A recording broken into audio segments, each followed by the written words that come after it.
J'ai le très grand plaisir de recevoir aujourd'hui Linda Cardinal. Linda est professeure à l'Université d'Ottawa. Elle enseigne à l'École d'études politiques. Elle est aussi titulaire de la chaire de recherche sur la francophonie et les politiques publiques. À bien des égards, la contribution de Linda Cardinal a été un élément déclencheur dans la stratégie visant à obtenir le bilinguisme officiel à Ottawa. À l'occasion de la Semaine de la francophonie, c'est un grand plaisir pour moi de la recevoir.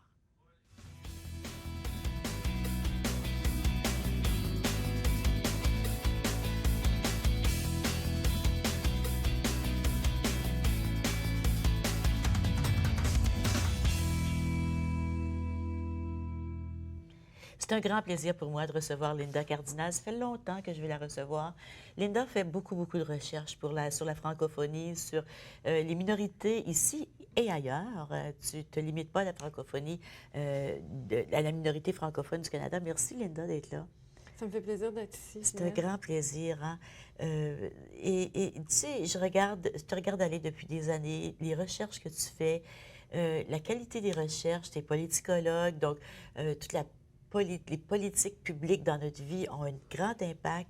Est-ce que tu as l'impression, Linda, que les recherches que vous faites à l'université, comme prof, à la chaire de recherche, font leur chemin pour se rendre chez les décideurs ou dans notre vie quotidienne?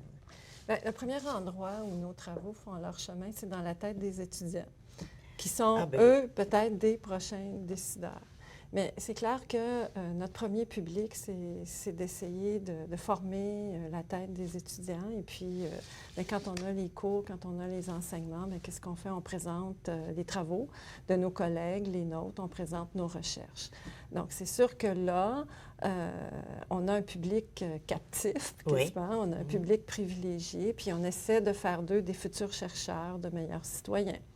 Ensuite, évidemment, quand on fait de la recherche, comme moi dans le cadre de ma chaire de recherche, bien, on essaie de faire de la recherche qui, d'une part, participe au débat qu'il y a entre nous, entre universitaires, entre chercheurs, sur des problèmes, soit théoriques ou des problèmes méthodologiques, comment mieux saisir un phénomène, etc. Mais il y a aussi, évidemment, toute une partie de nos recherches, surtout en sciences sociales, que l'on veut au service de la société, que l'on veut au service de notre milieu. Puis moi, bien, je m'intéresse aux minorités, je m'intéresse aux politiques linguistiques, donc c'est sûr qu'il y a une partie de ma recherche, j'espère qu'elle peut aider à améliorer les politiques. Et dans un certain cas, on peut dire que oui, il y a une partie de nos travaux qui, en tout cas des miens, qui peut contribuer. J'ai beaucoup travaillé à une époque avec le procureur général de l'Ontario, à l'époque où, avec le coordonnateur des services en français à l'époque, a essayé de développer une recherche qui allait aider à développer un plan stratégique pour le développement de l'affectif de services en français. Donc là, on voit que bien, nos données peuvent servir pour lancer des stratégies. Je fais des projets de recherche collaborative, ça fait 20 ans. C'est quoi des projets de recherche? Des projets de recherche collaborative, c'est un peu comme de la recherche-action. C'est-à-dire, on travaille avec des groupes et puis on leur fournit des données pour que soit ils puissent mieux préparer leur demande de financement, soit qu'ils puissent, à partir de données, essayer de développer des argumentaires. Ou bien on travaille des fois avec des gouvernements à préparer une recherche qui va permettre à des fonctionnaires ou à des chercheurs déjà dans les appareils gouvernementaux d'avoir une étude qui va les aider à faire de l'analyse et à faire des propositions pour améliorer les politiques. Donc, les recherches peuvent avoir un impact de différentes façons. Et aujourd'hui, on ne peut pas juste arriver et dire, bon, bien, moi, je pense ci, cela, puis c'est comme ça qu'on devrait faire les choses. Ouais. Évidemment, les politiques publiques, c'est beaucoup plus complexe. C'est très complexe. Et puis, on veut que les politiques puissent reposer sur ce qu'on appelle dans le jargon des données probantes, c'est-à-dire sur des études. Évidemment, c'est pas... moi, je pourrais dire, c'est pas comme la Bible. Les données, c'est biodégradable, hein? C'est-à-dire, on fait une recherche sur une période donnée et puis bien, c'est un contexte particulier qui va nous amener à dire un certain nombre de choses. Et c'est sûr que les contextes changent. Et c'est pour ça qu'on a besoin, par exemple, si on prend une politique linguistique, c'est pour ça qu'on a besoin des évaluer aux 5 ou 6 ans. Oui. Donc, on arrive avec des nouvelles données pour pouvoir voir comment ça peut être amélioré. Regarde Les feuilles de route sur les langues officielles, oui. Elles sont évaluées, souvent à mi-parcours, à fin de parcours. Pourquoi? Parce qu'on espère que les données de ces évaluations-là vont aider à préparer la prochaine et puis à améliorer, à apporter les correctifs. Là, on a besoin d'apporter les correctifs. Est-ce que c'est un domaine où tu as travaillé dans le passé sur l'évaluation des résultats des feuilles de route? Non, moi, je n'ai pas travaillé, mais j'ai écrit un peu là-dessus. J'ai fait une étude avec des étudiants, mais pour nous. OK. Pas pour essayer pas une commande. C'est pas une commande, mais ça ne fait rien. C'est quand même une étude. Oui, on s'est intéressé. Donc, dans tes recherches, dans le travail que tu fais, il y a un lien définitif entre les politiques publiques et la minorité, la capacité de s'épanouir d'une minorité linguistique. Oui. Moi, ça m'intéresse beaucoup. Oui. Puis je fais partie d'un réseau de chercheurs. Il y a le réseau des chercheurs de la francophonie canadienne. On se rencontre une fois par année, où mes étudiants vont beaucoup à ces activités-là.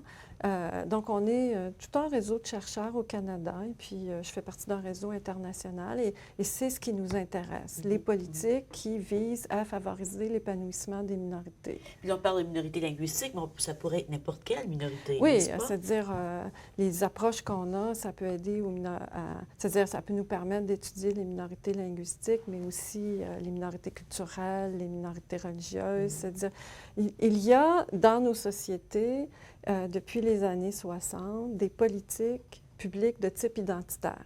On a les politiques linguistiques, les politiques culturelles, les politiques pour les minorités dites ethniques. Tout ça, ça participe d'un domaine qui s'appelle les politiques identitaires. Ça s'appelle comme ça? Oui, c'est des politiques qui, par exemple, il y a les politiques économiques. Oui. Il y a les politiques sociales, les politiques fiscales. Et tu as les politiques identitaires. De type identitaire. Est-ce que les gouvernements, quand ils parlent de ces politiques-là, c'est comme ça qu'ils réfèrent? Je pense pas. Je pense pas. C'est plutôt non, mais ce serait bien parce que vraiment, ça dit ce que c'est, hein? Oui, oui. Et puis, c'est bien plus difficile de couper une politique, de toucher à une politique identitaire qu'à une politique fiscale. Parce que tu sais que tu touches au cœur des gens.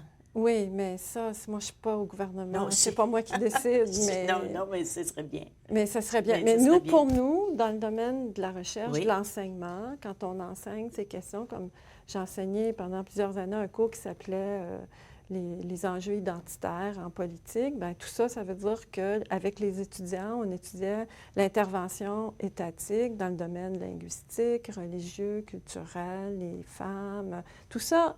Dans nos jargons, dans notre milieu, on appelle ça des politiques de type identitaire parce que ça renvoie à un certain type d'intervention gouvernementale dans un secteur particulier de la société qui est l'identité.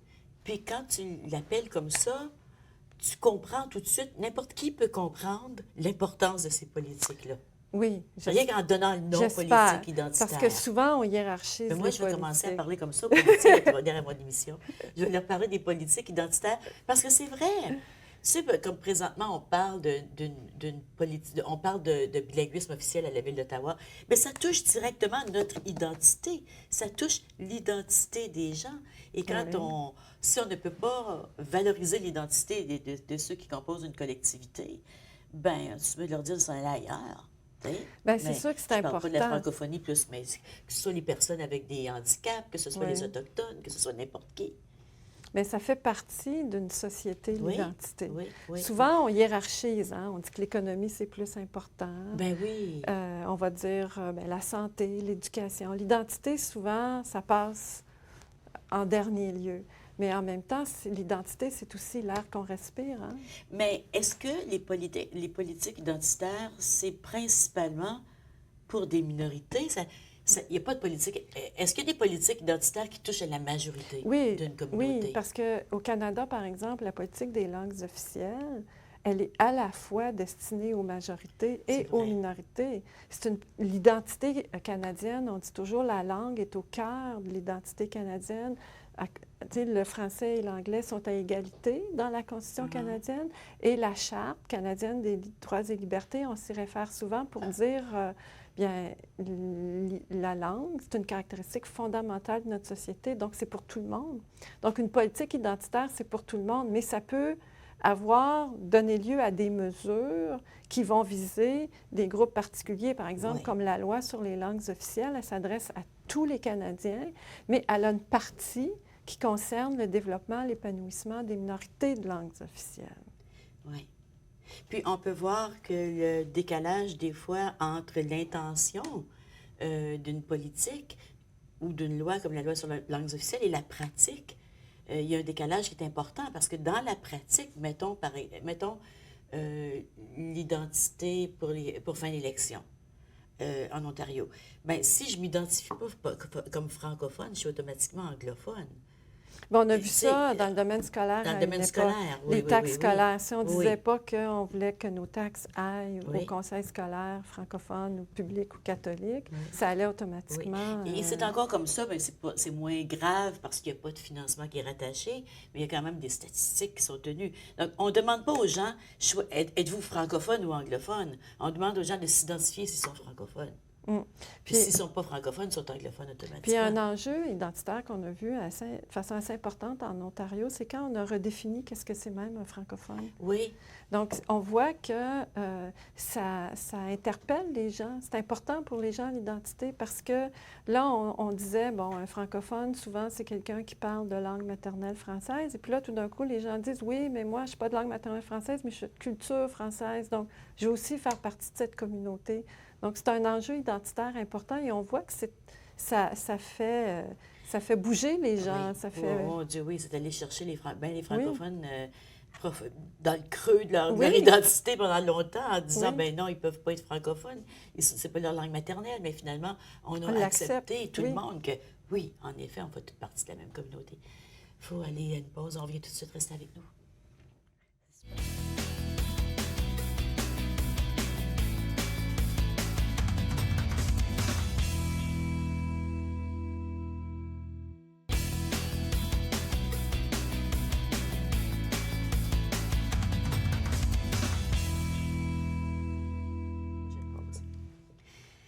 Je suis en compagnie de Linda Cardinal. Linda est politicologue, professeure à l'Université d'Ottawa. À l'occasion de la francophonie, la semaine de la francophonie, Linda, tu nous fais le cadeau de venir nous voir. Ah, c'est gentil. Ça fait longtemps que je vais t'inviter. Tu fais des recherches qui peuvent servir aux organismes, aux villes, aux décideurs à prendre des décisions qui sont basées sur des données probantes, comme on appelle, comme vous appelez dans le milieu. Ici, tu as publié récemment un article qui parle des politiques de langues officielles sous le gouvernement conservateur de M. Harper. Qu'est-ce qui est arrivé? On sait qu'on a perdu, entre autres, le recensement. À chaque fois que je pense aux francophones, puis je pense aux chercheurs, je pense à la perte du long recensement, la version longue. Elle a été rétablie, je pense, hein? Bien là, avec l'arrivée du gouvernement Trudeau, ça, c'est une des premières mesures qu'il a prises, c'est de rétablir le recensement long. Quel impact ça avait sur vous, les Bien, je pense chercheurs? qu'en général, les médias l'ont bien dit, il y a eu une perte de données, donc une perte de capacité de faire des analyses longitudinales. Là, il y a 10 ans de données qu'on n'a pas vraiment, et je pense que, pas juste dans l'ensemble des domaines, hein, je pense qu'on a vu que ça avait fait des dégâts. Mais là, ça va changer. Oui, oui. Alors, quel constat vous faites de toi et les autres chercheurs? Ça, c'est un travail avec deux jeunes collègues qu'on a fait, qui a été publié dans la Revue canadienne de sciences politiques. On a pris les 3 feuilles de route. La première sous M. Dion et les 2 autres sous M. Harper. Pour que les gens comprennent à la maison de quoi on parle. La feuille de route sur les langues officielles, c'était publié en 2003, la première, sous le gouvernement libéral. C'était une feuille de route, ça, on appelait ça une feuille de route, un plan d'action pour les langues officielles. C'était nouveau au Canada. Ça existe partout, des plans d'action. Ça existe dans différents domaines, mais dans les langues officielles, on n'en avait pas. Et là, M. Dion, à l'époque, avait reçu le mandat de M. Chrétien de préparer un plan d'action pour redonner un coup de barre aux langues officielles, pour remettre les langues officielles au cœur du projet canadien, parce qu'on sentait qu'à cause des compressions financières qu'il y avait eu dans les années 90, que tout d'un coup, notre identité en avait souffert un petit peu, notamment dans le domaine des langues. Et alors, M. Dion a fait une consultation, il est arrivé avec un plan d'action. Et ce plan d'action, c'est des plans de 5 ans. Donc, après 5 ans, on est en régime conservateur minoritaire. Il y a une nouvelle feuille de route qui est adoptée pour un autre 5 ans. Et puis après, en 2013, en gouvernement conservateur majoritaire, on a une feuille de route qui est adoptée juste pour 2018. Et là, on sait avec le nouveau gouvernement que cette feuille de route va être renouvelée et qu'il va y avoir des consultations qui vont être faites pour voir au contenu de cette feuille de route. La première feuille de route de M. Dion en 2003, il y avait eu beaucoup de consultations. Oui, puis aussi, c'était une feuille de route très intéressante parce que, vous savez, avant 2003, la question des langues officielles, c'est une question qu'on voulait dépolitiser parce qu'il y avait eu beaucoup de débats avec le Québec. Il y avait eu beaucoup de débats constitutionnels où les gens étaient constamment en train de s'interroger sur leur identité. Et avec 1982, avec la Charte canadienne des droits et libertés, on a donné des droits aux francophones, puis on voulait dépolitiser les langues officielles. Mais en dépolitisant trop les langues officielles, des fois, ça tombe sous le radar. On les oublie. On les oublie. Oui. Et donc, la feuille de route, c'était une façon de ramener les langues officielles au cœur du projet canadien, donc de leur donner un plus grand panache et puis une certaine orientation politique. Au Canada, c'est important pour nous, les langues officielles. Et ce qui était intéressant dans la première feuille de route, c'était un véritable plan d'action pour favoriser le développement social en francophonie. Parce que là, on voulait renforcer les réseaux, renforcer les communautés. On a investi en justice, en santé, en petite enfance, en immigration. C'est à ce moment-là qu'on a créé à peu près toutes les infrastructures pour que les groupes francophones puissent mieux prendre en charge leur développement. Puis ça faisait longtemps que les groupes le voulaient. Ça faisait longtemps très que longtemps. Dur. Oui. Même à ce moment-là, moi, je travaillais beaucoup avec la cité collégiale, puis il y avait eu des investissements pour la formation aussi, puis les liens avec l'entreprise. Il y avait des investissements partout. Et qui aidaient à l'économie, finalement, à l'identité, à la francophonie, ça aidait à tout. En même parce temps. que l'idée, avec les feuilles de route, c'était un coup de pouce aux minorités de langues officielles pour s'assurer qu'il y ait du français à travers le pays, puis aussi pour s'assurer que les minorités puissent prendre en charge leur développement, puissent avoir les outils qu'il faut pour favoriser leur développement. Après, on a eu la première feuille de route sous le gouvernement Harper, qui était un peu sous le signe de la continuité, mais on a vu que le discours a commencé à changer. Les langues officielles n'étaient plus juste un enjeu, n'étaient plus vraiment un enjeu de développement social. Avec la troisième feuille de route, les langues officielles sont devenues quelque chose de complètement utilitaire. Les langues officielles sont importantes seulement si elles ont des retombées économiques. Donc, on a laissé tomber tout le volet social pour mettre l'accent uniquement sur le volet économique. Et en plus, c'était tout autour de la question de l'intégration des immigrants. C'est sûr, c'était important. Mais dans la dernière feuille de route, tout est dans... Et tout ce qui concerne l'intégration des immigrants est dans la feuille de route, l'intégration linguistique. On ne sait plus vraiment qu'est-ce qui relève des langues officielles. C'est-à-dire, il y a eu beaucoup de... Comment je pourrais dire? Ils ont concentré toutes les choses dans la feuille de route, mais... Dans la feuille de route, la feuille de route, ça devait servir aux minorités de langues officielles. Oui. C'était un petit coup de pouce de plus dans le cadre de la politique des langues officielles. Donc, on avait la dualité linguistique dans son ensemble et la feuille de route, c'est le petit coup de pouce de plus pour les minorités de langues officielles. Parce que la feuille de route n'enlevait pas la responsabilité au ministère de faire leur travail. Non. Parce qu'en même temps, il y avait eu la mise en œuvre de la partie 11, je pense. La partie 7. La partie 7 de la loi sur les langues officielles qui dit que tous les ministères, tous les départements ont une responsabilité à l'égard des francophones. Le libellé, c'est que le gouvernement a l'obligation de voir à l'épanouissement, au développement des minorités de langues officielles. Et donc, notre étude montre que d'un plan d'action à l'autre, il y a un changement d'orientation, un changement de discours. C'est peut-être pas nécessairement pour le mieux parce que si c'est important qu'il y ait du développement économique dans les communautés, ça c'est sûr, il faut que ça s'appuie aussi sur un développement social. Ah oui. Et donc là, j'ai hâte de voir la prochaine feuille de route Oui, parce que oui. je veux voir si on va revenir à un certain équilibre entre économie et social, si on va redonner au groupe la capacité de se développer et de favoriser le développement des communautés. Parce qu'on ne peut pas rattacher la langue uniquement à la contribution économique. Ça n'a pas de sens. Il faut que ce soit plus que ça. C'est beaucoup plus que ça. Puis ça ne se mesure pas de cette façon-là. Mais c'est une approche, l'approche conservateur de M. Harper, pour les langues officielles, c'est la même approche qu'il avait partout.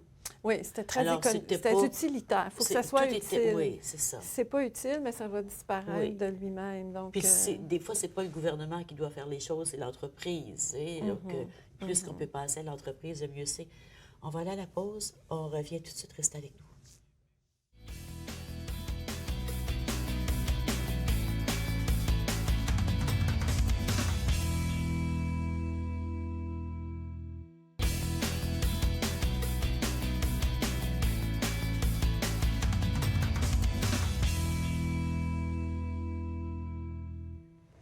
Je suis accompagnée de Linda Cardinal. Linda est politicologue. Linda, c'est moi, je dirais, puis je sais que tu vas rire, là, tu vas dire non, non, non. Tu es comme un trésor pour la communauté. Oh mon Dieu! Non, mais c'est vrai. Non, je dis pas ça pour te faire des compliments. Je te dis ça parce que j'ai toujours cru que le travail des chercheurs, toi et d'autres, tu sais, on pourrait parler de Lucia, c'est la même chose. Anne Gilbert, vous faites du travail sur notre identité, sur qui nous sommes, et on peut aller puiser, puis vous nous présentez un miroir un peu de qui nous sommes et les possibilités, qu'est-ce qui marche pas. Dans le feu de l'action, que ce soit les associations, que ce soit les personnes, les parents, les enseignants, les directions d'école, on oublie des fois, tu sais. Puis les chercheurs des universitaires viennent nous rappeler qui nous sommes et pourquoi nous sommes. Donc, toi et les autres qui faites des recherches comme vous faites, ça, vous êtes complètement essentiel.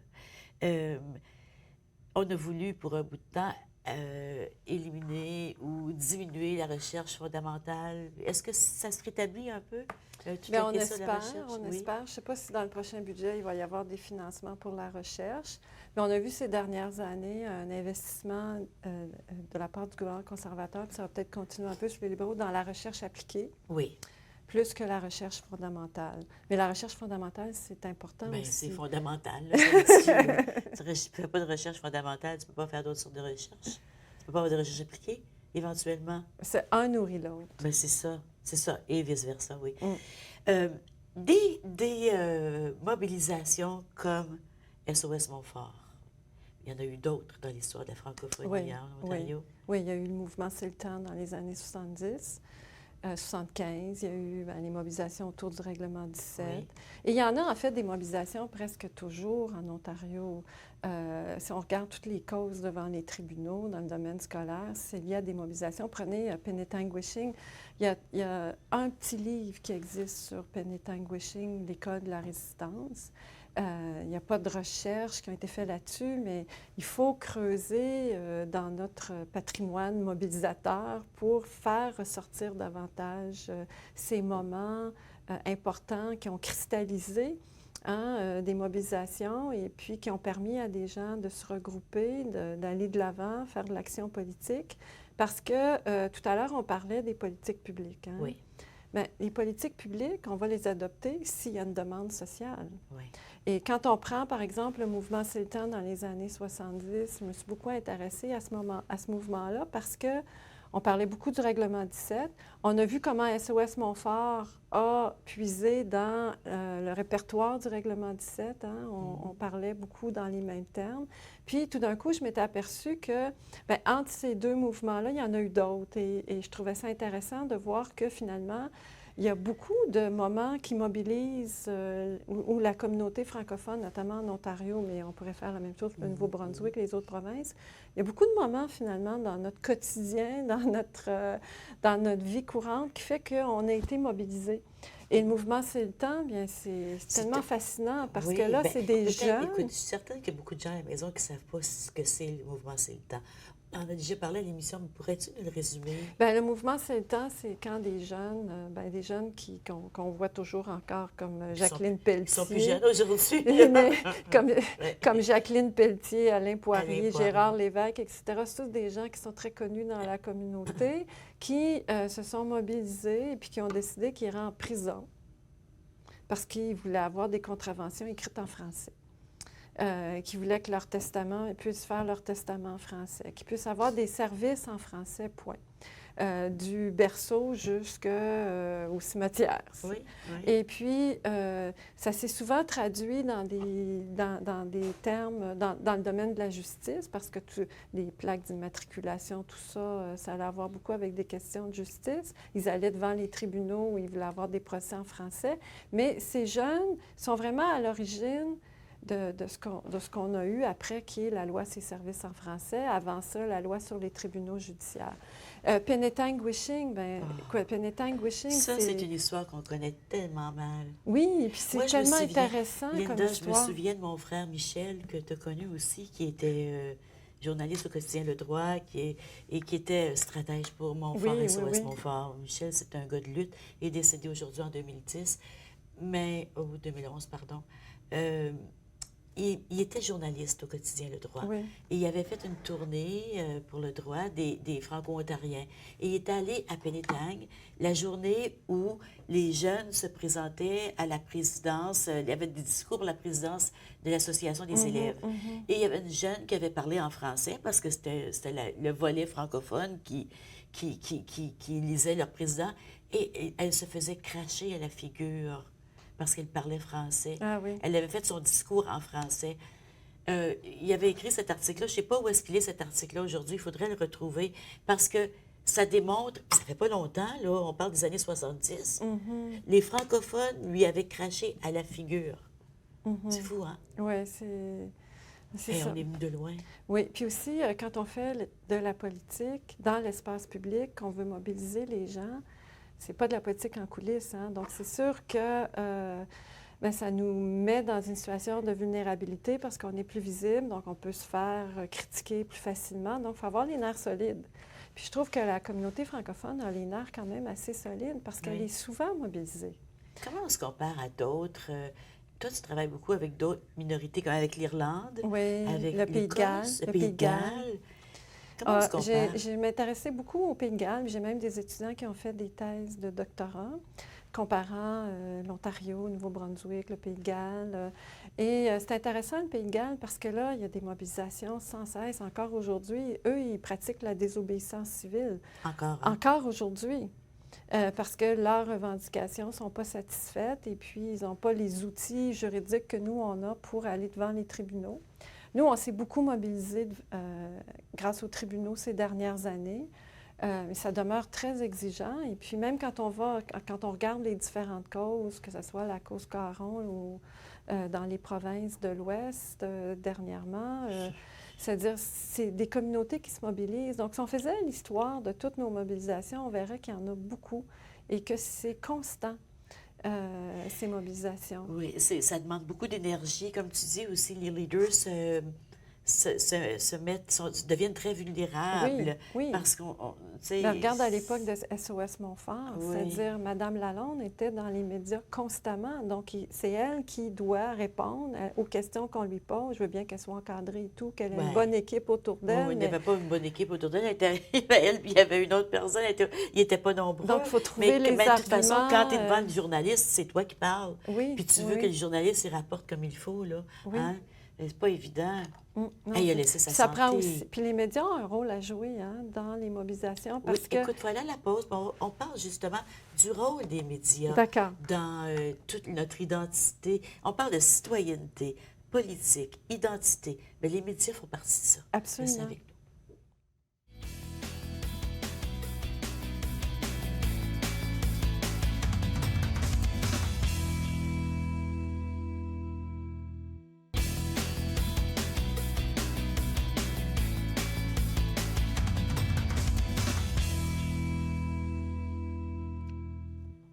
suis en compagnie de Linda Cardinal. Linda, avant la pause, on parlait de la mobilisation des francophones, comment les mobilisations nous ont permis d'obtenir des choses, hein, parce que si c'était pas de ça, mon travail, avant d'être dans les médias, c'était beaucoup dans le domaine de l'éducation. Et je sais que s'il n'y avait pas eu mobilisation, on n'aurait pas de gestion scolaire aujourd'hui. Hein? Si on n'était pas allé devant les tribunaux, si on n'avait pas eu des firmes comme celle du juge Rouleau dans le temps, qui était à Toronto, qui était avocat, qui nous chargeait presque rien pour aller devant les tribunaux. Ils nous chargeaient ce que le programme de contestation judiciaire nous payait. C'était tout pour un sou de plus. Si on n'avait pas eu des firmes qui avaient contribué comme ça à notre devenir, on ne serait pas là. Donc, il y a eu des mobilisations. Mais les médias ont un rôle important oui, à jouer. Absolument. Ils peuvent faire ou défaire. Oui, oui. Les médias, mais toi, tu travailles dans les médias, Oui. donc tu le sais. Quand un mouvement se mobilise, quand il y a un mouvement, une chose que le mouvement a besoin, c'est de faire passer son message. Et évidemment, aujourd'hui, il y a plusieurs types de médias et tout le monde est un peu journaliste, tout le monde a un peu son média, on peut y aller avec Twitter, etc. Mais on a quand même besoin de journalistes, de gens dans les médias qui sont capables de reprendre la nouvelle, de faire une nouvelle, de la cadrer pour la rendre acceptable au public. Parce que le journaliste, je ne suis pas une spécialiste des médias, mais j'ai une étudiante en ce moment qui fait un doctorat sur cette question, c'est très intéressant. Elle s'intéresse aux différents processus de cadrage des médias. Ah, c'est bien. Oui, des nouvelles par les médias, dans le domaine de l'environnement, de la francophonie. C'est-à-dire dans les domaines où il y a de la contestation, où il y a de la mobilisation, un média, il peut soit faire perdre ta réputation ou bien il peut aider aussi. Et on le voit en milieu minoritaire, les médias sont souvent vus comme étant des intermédiaires importants pour bien faire comprendre les enjeux à la population parce qu'ils ont un effet mobilisateur. Puis évidemment, aujourd'hui, les médias, c'est très large. Je parlais de Twitter, Facebook tout à l'heure. Tout le monde devient un peu journaliste, tout le monde devient un peu stratège, mais les médias quand même officiels, ça demeure important. Les médias traditionnels demeurent importants parce que c'est une tierce partie qui regarde. Et le rôle des médias, c'est justement de surveiller la justice, s'assurer que la justice sociale peut dépendre de qui le définit. Là. Mais les médias ont un rôle déterminant. Oui. Dans Montfort, les médias ont joué un rôle. Le droit, c'est intéressant de voir le rôle du droit. Oui. Tant à l'époque du règlement 17 qu'à l'époque même du mouvement C'est le temps, on voyait que les gens au droit avaient une attitude assez sympathique à l'égard du mouvement. Et puis, ils étaient là pour faire les reportages. SOS Montfort, on l'a vu aussi. Oui, Pierre Bergeron était à l'émission la semaine dernière et il disait justement entre la neutralité, entre l'impartialité et la prise de position, il a décidé de prendre position. Ce qu'on reproche souvent à des journalistes, on dit vous êtes supposé d'être neutre. Mais est-ce que la neutralité peut exister? Bien, il y a des lignes éditoriales, on le sait pour le droit, le Citizen, le Globe and Mail. On le voit dans les périodes électorales. Hein? Les médias prennent des positions. Donc, en médias, je dirais que les médias ont souvent des neutralités bienveillantes. Hein? C'est-à-dire, ils veulent transmettre une information, mais la façon dont ils vont la transmettre va souvent traduire un certain biais. Absolument, absolument. Tu sais, il y a des choses qu'on choisit de dire. Une des questions que je me posais en préparant l'émission, c'est toi qui travailles beaucoup à étudier les communautés, on dit depuis le début de l'émission, est-ce que tu penses que présentement les communautés francophones en font suffisamment? Est-ce qu'on... Je sais qu'on ne peut pas dire qu'on n'en fait pas assez, mais est-ce qu'on s'en va dans la bonne direction? Est-ce qu'on a le leadership nécessaire? Bien, moi, je suis meilleure pour parler de ce qui s'est passé que pour parler de l'avenir. En effet, parce que tu étudies... il faut voir que les communautés sont tout le temps mobilisées sur des enjeux. Comme aujourd'hui, si vous regardez juste les nouvelles, il y a plein d'enjeux. Là. Il y a des parents qui sont prêts à aller devant les tribunaux à Toronto pour avoir une école. Il y a dans le milieu de l'immigration francophone, on vient de relancer un programme, là, Avantage, la bonne affaire, ou Avantage aux francophones. À tous les jours, on voit dans les médias qu'il y a des mobilisations. Évidemment, on a des médias qui le rapportent, donc ça nous aide à avoir un meilleur point de vue, une meilleure appréciation de la situation. Mais moi, je regarde dans les années 80, j'avais fait une étude sur les femmes francophones au Canada. Et j'avais été voir justement un peu leur engagement. Qu'est-ce qu'elles organisaient comme activité? Et je m'étais aperçue que c'était fou tout ce qu'elles organisaient. Il y en avait au moins une par jour partout au Canada. C'est fou, hein? Et elles pouvaient faire toutes sortes d'activités, que ce soit des cours pour elles ou bien s'engager dans des mouvements à tous les jours. Et je pense que ça, on l'oublie parce que c'est pas très visible. Une fois par année, on a une gala Bernard Grandmaître où on va souligner le travail des gens de la communauté. Eh bien, ça, c'est une façon de souligner le fait qu'il y a des gens qui sont engagés à tous les jours, qui, une fois par année, dans tous ces gens-là, il y en a qui vont recevoir un prix. Oui. Mais il n'y a pas beaucoup d'études, il n'y a pas beaucoup de données sur cet engagement. Je me souviens, à une époque, il y avait un chercheur, un collègue à nous, au Manitoba, qui s'était intéressé au bénévolat dans la communauté francophone au Manitoba. Mais on n'a pas beaucoup étudié cette question-là, puis ça vaudrait la peine. Parce que moi, quand je regarde ce que j'ai fait dans les années 80, c'était fascinant. On le sait à regarder la nouvelle que les gens sont beaucoup mobilisés. Puis aussi, cette mobilisation-là est souvent invisible. Tu sais, on a vu il y a quelques semaines les excuses de la première ministre. Bien, il y avait un travail qui se faisait là, en arrière-scène dont on n'était pas conscient. Comme ça, là. C'est pas arrivé d'un coup. Mais il y a eu une mobilisation. Oui. Mais ça veut dire qu'il y a tout le temps des gens... l'Université franco-ontarienne il y a toutes sortes d'enjeux. Il y a la nouvelle feuille de route. Il y a eu la nouvelle scène qu'on a eue dernièrement, là, qui a ouvert ses portes. Il y a eu de la mobilisation. Il y en a toujours. Il y a les aînés qui font tellement de choses. Énormément de travail. C'est fou, là. De travail. Je regarde ça, il y a le Conseil sur le vieillissement qui fait des choses absolument superbe. Les conférences, c'est toujours des conférences de qualité, des choses intéressantes. Il y a le rendez-vous des aînés, le centre Pauline Charon, le centre Séraphin Marion, le centre Le Soleil. Il organise parce que le français, c'est quand même être capable de vivre en français tous les jours. C'est pour ça que dans tous les secteurs, que ce soit l'immigration, les nouveaux arrivants organisent beaucoup d'activités. Dans le domaine de la santé, on a des réseaux en santé qui organisent énormément d'activités. C'est très intéressant. C'est-à-dire, dans tous les secteurs, moi, je vois beaucoup de dynamisme.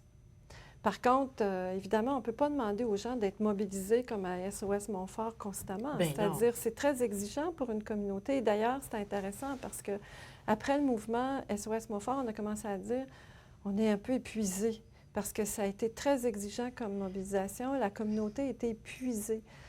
Et quand une communauté décide de se mobiliser, encore là, c'est beaucoup d'énergie. Oui, puis on ne se mobilise pas pour n'importe quoi non plus. Non, il faut que ça vaille la peine. Il faut qu'on pense que c'est quelque chose. On se mobilise autour de choses qui vont, pour nous, faire progresser soit l'avancement du français et de l'anglais, soit contribuer à nous pérenniser, c'est-à-dire à assurer notre développement, soit on pense que c'est parce que c'est important pour notre épanouissement. C'est-à-dire, ça, c'est toujours ce qui nous guide dans notre action. Oui.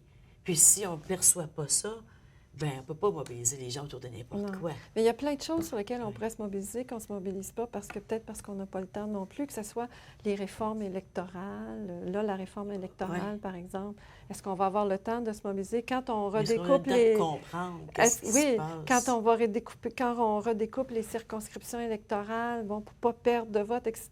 C'est-à-dire, il y a toutes sortes d'enjeux pour lesquels on peut se mobiliser. Mais à un moment donné, il faut faire des choix parce que... Une communauté minoritaire, ça veut dire qu'il y a moins de monde que la majorité pour tout faire. Oui, et puis les enjeux sont plus grands. Oui. On fera la pause. On revient tout de suite.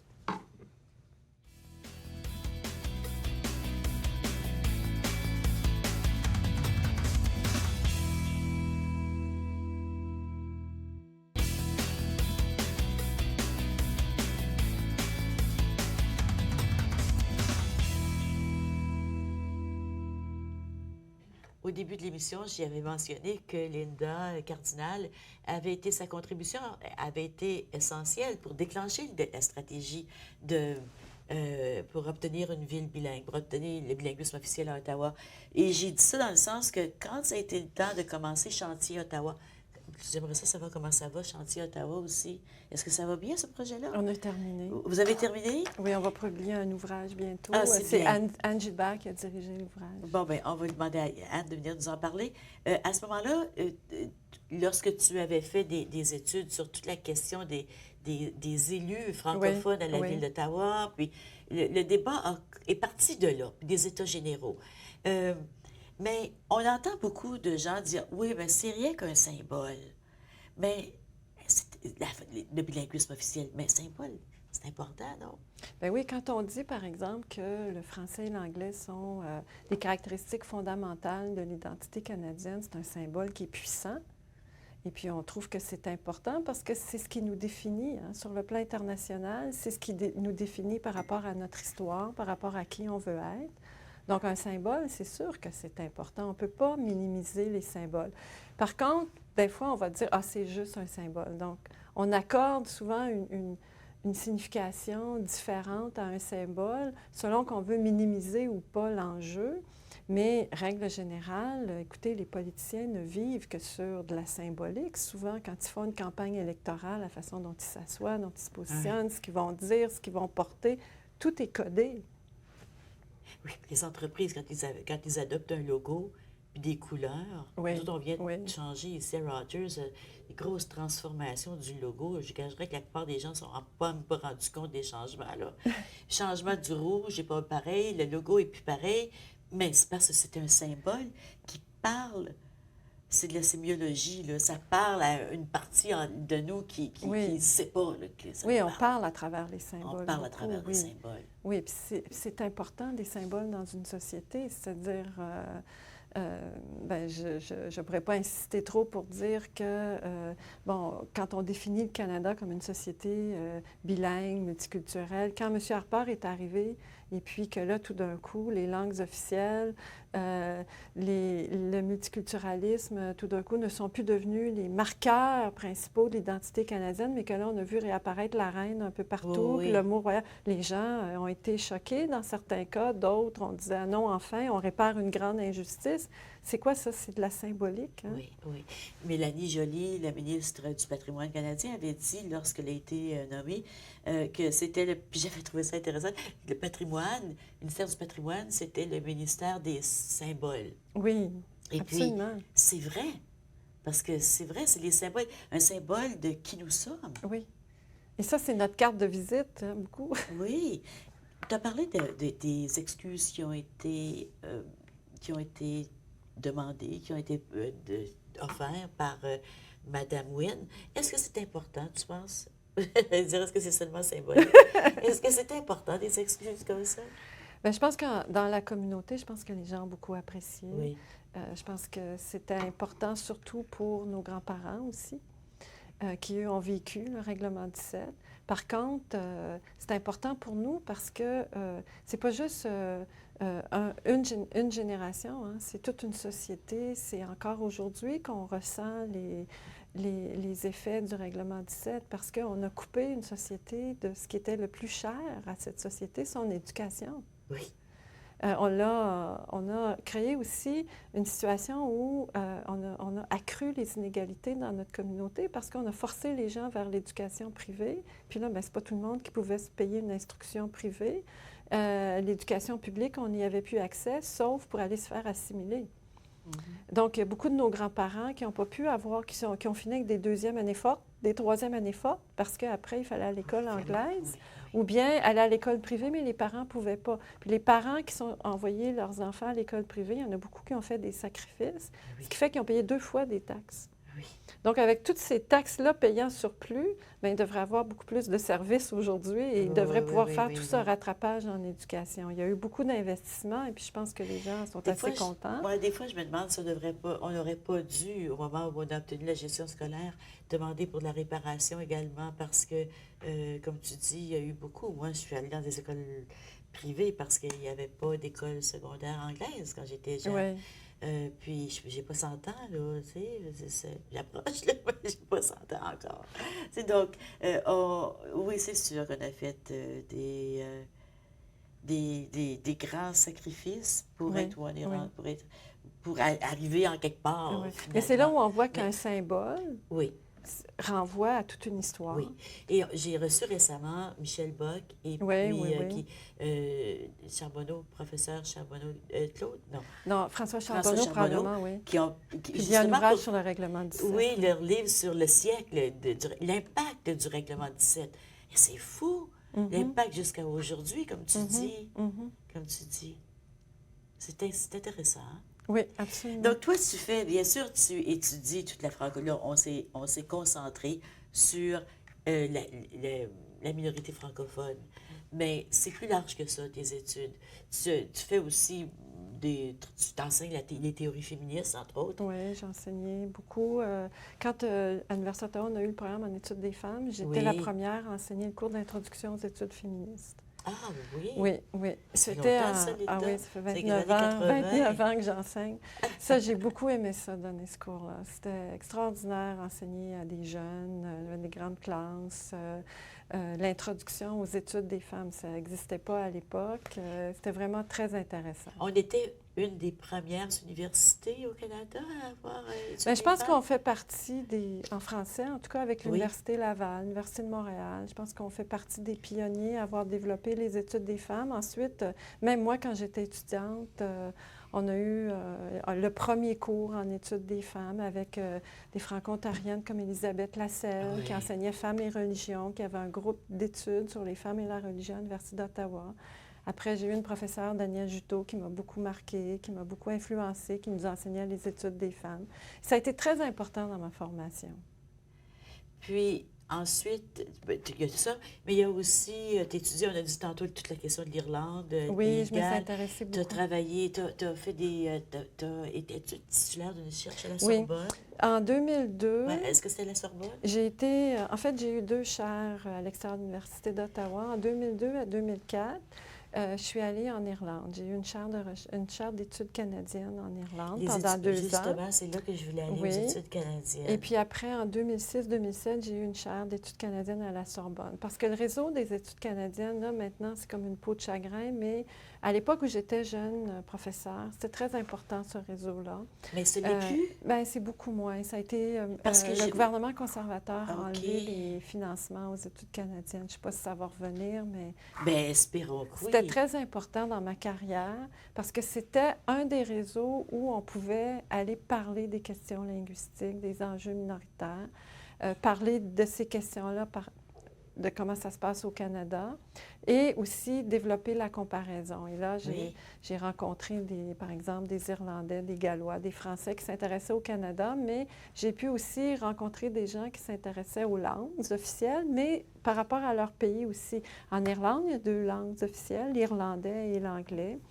Au Pays de Galles, le gallois est une langue officielle. Tu me disais qu'en France aussi, il y a des bien, langues... En France, il y a des langues minoritaires. Et là, c'est intéressant parce qu'on a une inversion. Le français est la langue dominante, qui n'a pas toujours été gentille avec les langues minoritaires. Il y a le breton, l'alsacien, la langue basque, la langue catalane, l'occitan. Moi, je travaille présentement avec une équipe à l'Université de Bordeaux, à l'École d'études politiques de Bordeaux, à l'Institut d'études politiques de Bordeaux. On compare la région du Pays basque français, où là, on parle le basque, avec la région de l'Est ontarien, notamment Prescott-Roseau. Ah oui? Oui. Ça doit être fascinant. On s'intéresse à voir comment, dans les 2 régions, qui sont des régions comparables, on combine le développement économique avec la langue et la culture. Oui. Puis est-ce que les 2, c'est développement agricole, surtout? Oui. Ah, c'est intéressant, on s'en va à la pause, on est dessus. Intéressant. Mais toutes les études de la nordique aussi, là.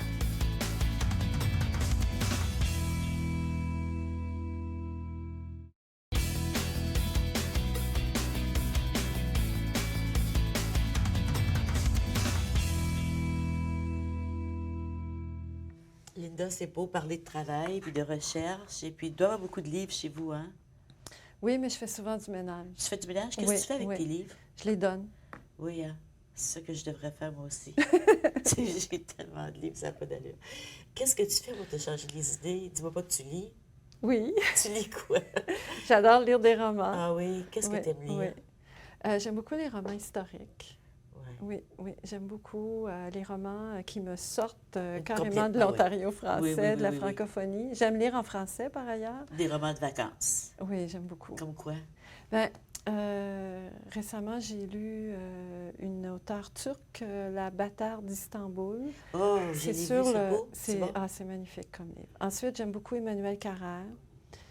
Son dernier roman qui s'intitule Le Royaume, son roman Limonov. Ah, j'ai adoré. Donc, ça te change. T'aimes Oui, sortir complètement. complètement, dépayser complètement. complètement. Oui, T'aimes oui. beaucoup tu voyages aussi? J'aime beaucoup voyager, oui. Si tu avais à choisir la destination, la meilleure destination, la plus belle au monde. Ah, mais moi, j'aime aller à Paris. Oui, oui. J'aime beaucoup Paris. J'aime beaucoup aussi faire la randonnée pédestre, partir en voyage pédestre. Ah oui? Oui. Tu veux dire dans Marcher, la ville ou marcher. À la montagne? Montagne, oui. Oui. Marcher, beaucoup. On aime beaucoup marcher. Faire du vélo. Ah, c'est bien. Ça, Ottawa, c'est une ville extraordinaire pour le vélo. Oui, oui. Oui, Tu n'as pas de chagrin d'être ici? D'être Non. revenu parce que tu étais à Paris longtemps quand même. Oui, hein? oui, oui. Oui. Ottawa, Non, c'est mon une belle ville. milieu. Et merci beaucoup d'être venue nous rencontrer aujourd'hui, Linda. Ça a été un grand, grand plaisir. Je te souhaite beaucoup de succès. On a souvent des étudiants qui viennent nous aider Oui, dans oui, certaines oui. émissions. On les apprécie beaucoup. Merci. Ça fait plaisir. Merci à vous aussi d'avoir été avec nous. Je vous souhaite une belle fin de journée. Puis je vous souhaite tout l'amour du monde.